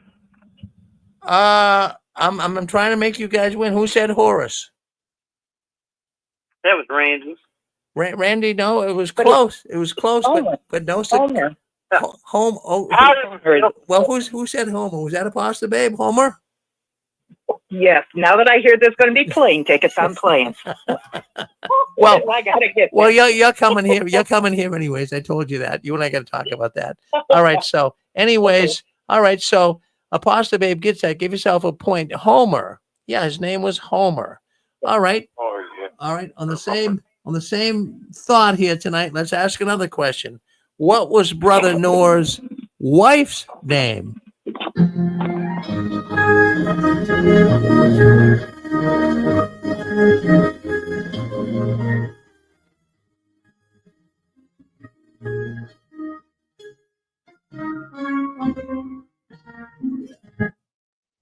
So Margaret. We heard Margaret. What else did we hear? Inez? Margaret? No, Inez was my wife's name. Yeah. So. Forgive me for associating you with Noor. Forgive me. I actually met Brother Noor's wife at a district convention of all things up here in Massachusetts. And I'll give you a little clue. Her name began with a C. A C. Catherine. Connie. No. Claudia. No. Carolyn. Clarissa. No. It's a pretty name. I've always. Cynthia. What was it, Nadine? I know it. Cynthia. Cindy. Well, did Nadine say Cynthia? Yes, I did. Well, I have to give it to Nadine. I got to give it to Nadine. Nadine, take a point. Take a point. Thank you. I think Barbara Anderson was talking about her lately too on one of her shows. Yeah, her name is Cynthia. Yeah. You're absolutely right. All right, so let's go with this. All right, the next question is, I want you to tell me the latest governing body member that's been appointed to the governing body.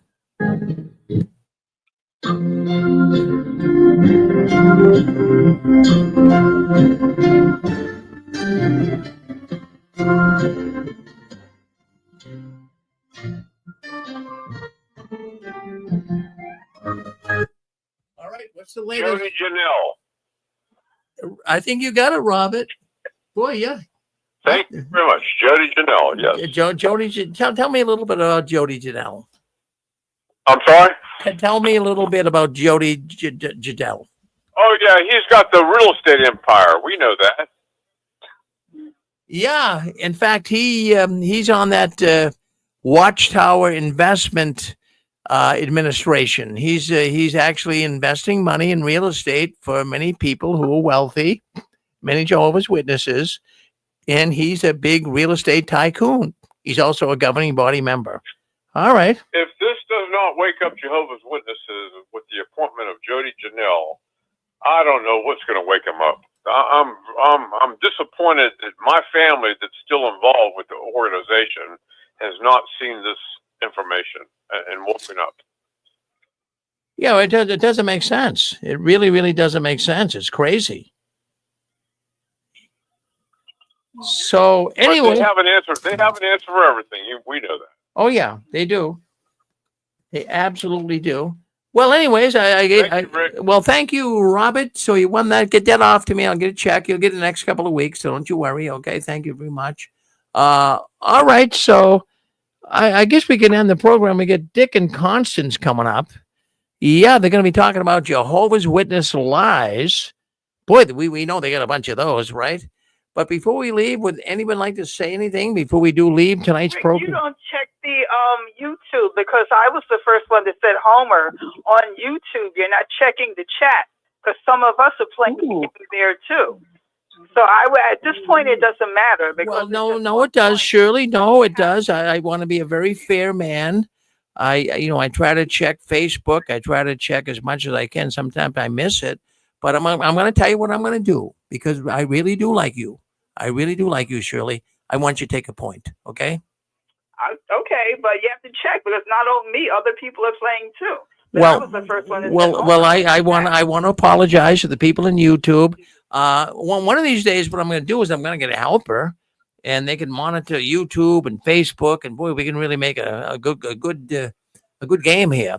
But I can't watch everything. But if you say it, we go on the honor system. If you said it, you got it. Okay, Shirley? It's there. You can check your heart. All right. Yes. Rick, I think a good program after this Jeopardy program is to ask questions that would stump you. If we stump you, then we get a point. Oh, that's a good thing. All right. Well, all right. I mean, think about it. That would be a challenge. All right. Well, let's plan on that next week. I'll ask you the questions, and then you can stump me. If you stump me, you get a point. All right. That makes, I like that. I'm glad I thought of it. Thank you, Rick. Thank you, brother. Yeah. that was Robert. Yeah. Hey, that was Robert from Clemson that gave you that suggestion. Yeah. Well, all right, Robert. Well, I like that suggestion.